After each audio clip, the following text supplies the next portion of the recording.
오늘 본문의 말씀에는 비판하지 말라라고 하는 말씀으로부터 시작됩니다. 누구나 다 쉽게 할 수 있는 것은 비판입니다. 왜냐하면 자기를 보기보다는 타인이 잘 보이기 때문입니다. 자신을 잘 볼 수 있다면 비판하지 않게 될 텐데 자신을 자세히 들여다보는 사람은 거의 없습니다. 근데 다른 사람은 눈에 보이기 때문입니다. 아마도 우리가 거울이 없다면 자기가 어떻게 생겼는지 알 수 있는 사람은 한 사람도 없습니다. 신기하죠?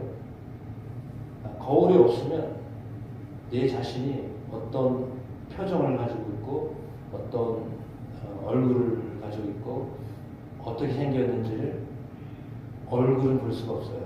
손과 발과 다른 거 다 봐도 자기 얼굴을 자기가 스스로 볼 수 있는 사람 한 사람도 없어요. 그러면 사실은 자기 얼굴은 다른 곳에 투영되어져서 보여지는 거예요. 그러니까 거울을 안 보면 자기 자신을 볼 수 없듯이 다른 사람을 보지 않으면 내가 안 보여요. 그렇게 봐야 돼요. 나는 나를 볼 수가 없어서 다른 사람이 나를 보는 모습으로 나를 보는 거. 이 말은 뭐냐면 다른 사람이 나를 대하는 모습이 내가 그 사람을 대하는 모습이에요. 그 사람이 나에게 어떻게 평가하는, 그 사람이 나를 어떻게 보느냐가 내가 나를 보는 것, 내가 그 사람을 보는 것과 똑같아요. 내가 반갑게 맞이하면 그 사람도 반갑게 맞이해요. 내가 미워하면 그 사람도 미워해요.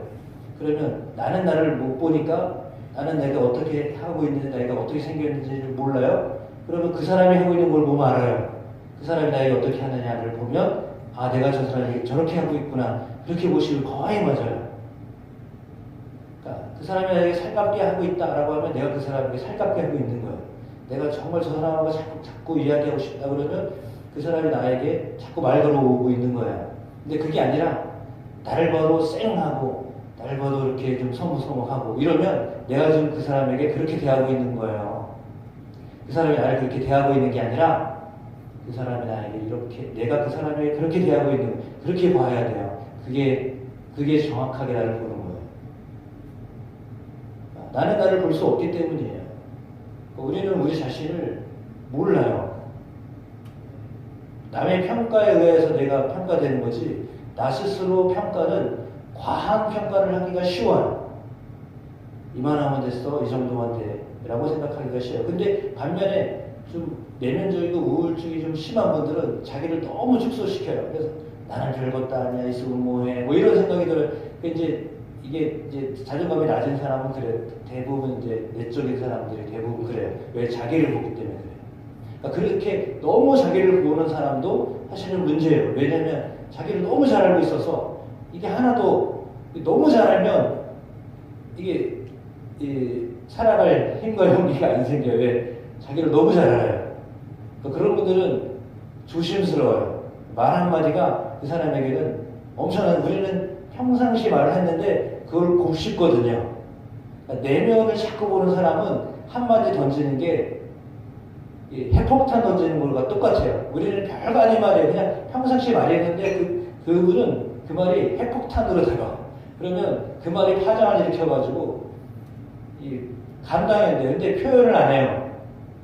그런데 뭘 알 수 있느냐? 나를 또 부르고 있는가? 나를 대할 때 친근하게 대하는가? 이걸 보면 알아요. 그럼 그 사람, 그분이 나한테 뭔가를 이렇게 됐구나. 그걸 알게 되는데, 근데 그거를 또 모르는 사람은 이건 참 답답한 거죠. 아무튼 사람을 대한다는 것은 쉽지 않습니다. 그러나 오늘 본문의 말씀처럼 너희가 비판을 하지 말아라. 비판하는 자는 비판을 받을 것이다. 처음부터 이렇게 말씀하셨습니다. 그리고 뒤에는 뭐라고 했습니까? 대접하고자 하는 대로 남을 대접하여라 라고 했습니다. 그러니까 7장 1절로 12절까지 말씀은 사실 일맥상통한 말씀입니다. 그러면서 뒤쪽에 그런데 이 중간에 보면 거룩한 것을 계에게 주시면요 너희 진주를 돼지 앞에 던지지 말라. 여기 거룩한 것과 진주는 복음을 말하죠. 복음을 전하는데 아무에게나 주지 말아라. 개에게 주지 말아라. 돼지 앞에 던지지 말아라. 그것을 발로 밟고 돌이켜 너희를 찢어 상하게 할까 염려하라 라고 했습니다. 그러니까 이제 복음도 물론 막 전해야 되는데 너무 강요하다 보면 복음이 얼마나 가치 있는지를 모르는 사람에게 그거를 주면 그 사람은 그거를 좋은 것으로 받아들이지 않아요. 그러니까 나는 너무 좋아서 주는데 그 사람은 그 받아들일 준비가 안 됐기 때문에 너무 좋은 게 아주 하찮은 게 돼요. 그러면 아주 값진 게 아주 하찮은 게 되거든요. 그래서 복음을 전할 때도 나는 좋아서 하는데 열정적으로 막 하는데 그 사람이 받아들일 준비가 안 되면 복음이 그분에게는 마치 여기 표현한 대로 개 돼지 같은 거야. 그러니까 이제 표현하자면 그런 거예요. 여기 있는 단어로 그냥 쓰자면 그런 거예요. 복음을 진주처럼 귀한 걸로 줬는데 자기는 개돼지처럼 이렇게 개돼지가 뭐예요? 부정한 거거든요. 유대인에게 개돼지는 부정한 거예요.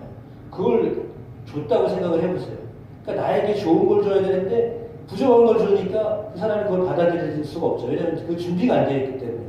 복음을 받아들일 준비가 됐으면 그걸 값진 것으로 진주처럼 여길 건데 그게 아니니까 부정한 것으로 받아들이는 거예요. 사실은 본인이 부정한 건데 그걸 알면 그렇게 하겠어요? 근데 그렇지 못해요. 가치를 모르기 때문에 복음을 전해도 별로 반응이 없는 거죠.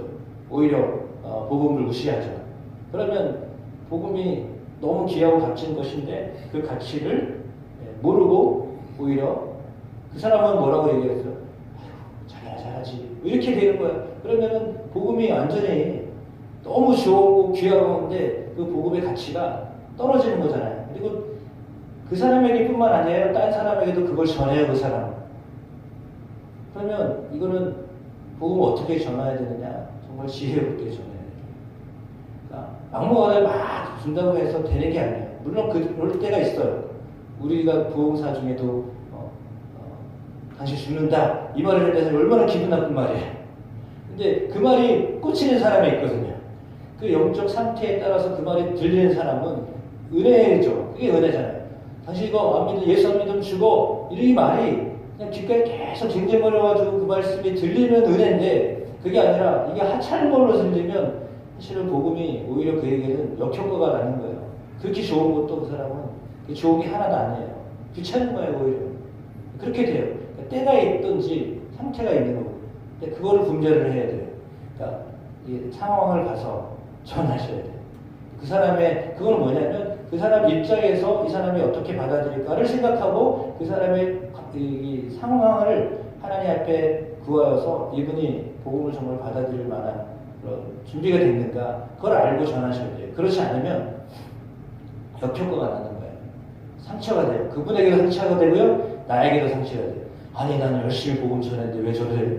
이렇게 되고요. 그분은 뭐야 날 귀찮게 해, 힘들게 어렵게 이렇게 돼요.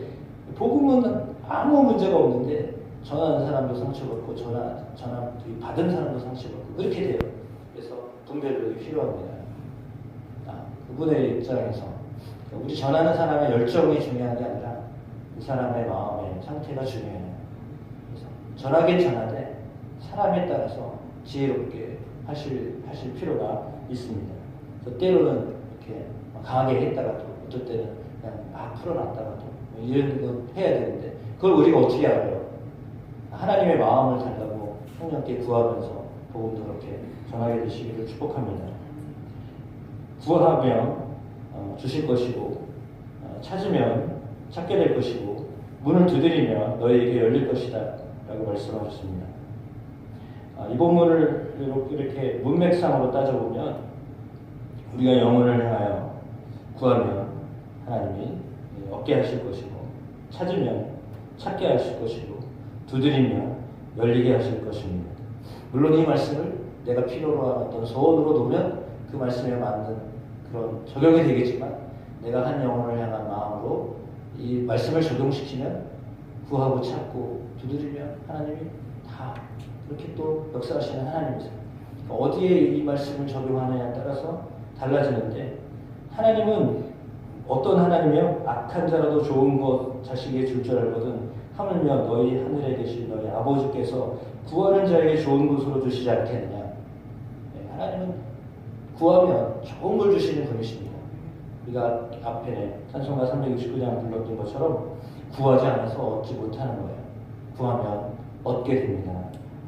하나님을 향하여 구하면 하나님은 제일 좋은 것으로, 가장 좋은 것으로 우리에게 주시는 분이십니다. 그 하나님을 향하여서 나아가면 하나님은 반드시 우리에게 가장 좋은 것으로 채워주시는 하나님이십니다. 그래서 남에게 대접을 받고자 하는 대로 너희도 남을 대접하여라. 이것이 율법이에요.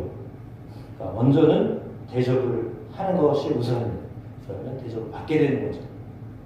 대접해야 대접을 받는 겁니다. 대접하시면 대접받게 되어 있습니다. 사람을 향하여서도 그렇습니다. 하나님을 향하여서도 그렇습니다. 하나님을 하나님으로 대접하면 하나님이 우리를 하나님의 자녀로 대하십니다. 같은 원리입니다. 다 똑같은 원리입니다. 비판하면 비판을 받는 원리, 대접하면 대접을 받는 원리입니다. 하나님이 우리에게 하나님의 자녀로 우리를 대접하고자 하십니다. 자녀답게 살아가도록 하나님이 우리를 만들어 가십니다. 자녀의 상을 받게, 자녀로서의 어떤 가치로 삶을 살아가도록 하나님 우리를 인도하십니다. 그 상황이 어떤 상황인지 사람마다 다 다릅니다. 그런데 그 상황은 하나님 우리를 하나님의 자녀로 그 가치에 맞는 그 열매를 맺게 하시도록 하나님 우리의 삶을 인도하시는 겁니다. 때로는 상황이 내가 생각하던 상황과 정반대 상황일 수도 있습니다. 그러나 하나님은 우리를 하나님의 자녀로 이제 만들어 가시는 것입니다. 그러면 하나님 만들어 가시는 그 상황에서 내가 하나님의 자녀로의 그 성품의 준비, 마음의 준비, 아버지의 마음을 담은 자로 살게 되면 하나님이 우리를 하나님의 자녀로 대우하십니다. 그러면 그 다음부터는 우리 안에 무엇이 오느냐? 평강이 넘칩니다. 그러니까 상황은 더 안 좋아진 것 같아도 평안을 허락하여 주십니다. 평안보다 좋은 선물은 없습니다. 최고의 선물은 저는 평안이라고 생각합니다. 돈도 필요하고 건강도 필요하지만 그것 없어도 평안을 잃어버리면 있어도 평안 없으면 아무 소용없는데 하나님이 믿는 자에게, 하나님의 자녀에게는 하나님이 보호하시고 지켜주신다는 그 확신 때문에 평강이 있어요. 내가 이 상황에서도, 이 상태에서도, 내가 이렇게 힘든 곳에서, 처지에서도 하나님이 나를 돌보신다라고 하는 그 마음은 우리에게 평강을 주는 거예요. 어떤 상태에 떨어져도, 어떤 상태에 놓여도 평안을 놓치지 않게 하는 것이 은혜예요. 그 은혜를 하나님이 우리에게 허락하여 주심을 믿습니다. 그걸 구하셔야 됩니다. 하나님께 그것을 구하십시오. 내가 하나님의 자녀로 확신을 가지고 살게 해주십시오. 나를 여전히 보호하시는 하나님, 지금 여기서도 역사하시는 하나님, 그 하나님을 생각하고 하나님께 나아가면 하나님이 우리에게 하나님의 자녀로 우리를 대하여 주실 줄로 믿습니다.